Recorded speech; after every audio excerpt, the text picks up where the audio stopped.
Մենք փորձեցինք բարձել, թե Պոլսայի համայնքում ինչ տեղեկություններ ունեն Նիկոլ Փաշինյան Ռեջեփ Էրդողան հանդիպման մանրամասների մասին։ Թուրքիայի նախագահի ապարատի հետ սերտ առնչություններ ունեցող մեր հայրենակիցներից մեկն ուշագրավ մանրամասներ պատմեց։ Ասաց, որ Էրդողանի մերձավոր շրջապատն ուղղակի ապշած է մնացել Փաշինյանի պահվածքից։ Ոչ մի հարցում ՀՀ վարչապետը չի փորձել հակադրվել զրուցակցին։ Ոչ մի հարցում հայկական շահն առաջ չի տարել։ Գոնե չի ասել, թե այս մի հարցը եկեք հետո քննարկենք։ Ոչ միայն ամեն ինչում անվերապահորեն համաձայնել, այլև ավելին ինքն է ինչ-որ բաներ առաջարկել, որոնք Էրդողանի կողմից չեն առաջարկվել։ Օրինակ, ասել է զինանշանի վրայից հանելու եմ Արարատ սարը, հպարտացել է, որ ցեղասպանության ճանաչման հարցն այլևս անցյալում է։ Ինքը բացահայտորեն հրաժարվել է այդ քաղաքականությունից եւ հետ վերադարձ այդ հարցին այլևս չկա։ Ասել է, որ ռուսական ռազմաբազաները Հայաստանից հանելն ընդամենը ժամանակի հարց է։ Թուրքերն ուղղակի զարմացել են այդ պահվածքից, արձանագրել են, որ իրենց ամենավառ երազներում անգամ նման բան չէին կարող տեսնել։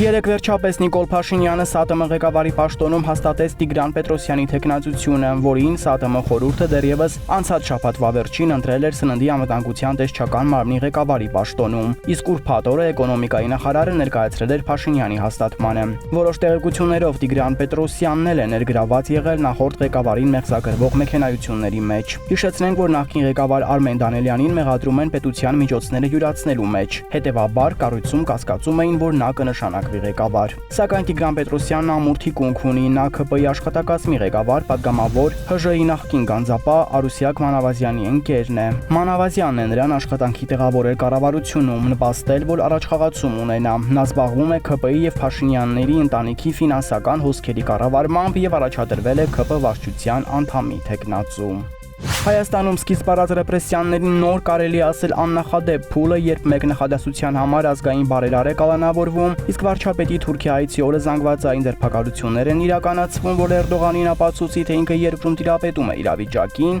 ըստ որոշ տեղեկությունների Հայաստանի միջազգային գործընկերների կողմից չի ողջունվել։ Եվրոպական երկրների հայաստանյան դեսպանները բացատրություններ են պահանջել քաղաքական իշխանություններից, զգուշացնելով, որ բացահայտ հակաժողովրդավար քայլեր են իրականացվում։ Թերևս սրանով է պայմանավորված, որ իշխանությունը երեք հորինեց այն կեղծ թեզը, թե իբր եկեղեցին Սամվել Կարապետյանը, Սերժ Սարգսյանն ու Ռոբերտ Քոչարյանը պետական հեղաշրջում են կազմակերպել եւ հրապարակեց մի թուղթ, որը կարող է յուրաքանչյուրը սարքել։ Ուզում են ներկայացնել, թե իբր քայլերի հաջորդականությունն են կանխել իշխանությունը տապալելու մասով։ Իդեպ ուրբաթ օրը բերման ենթարկված, ապա ազատ արձակված անձանցից մեկը մեզ պատմեց, որ իրավապահներն իրեն տարօրինակ հարցեր են տվել, թե ինչով է զբաղվում, ինչ տակրկություններ ունի, եթե Հայաստանում խժդժություններ լինեն, կմասնակցի։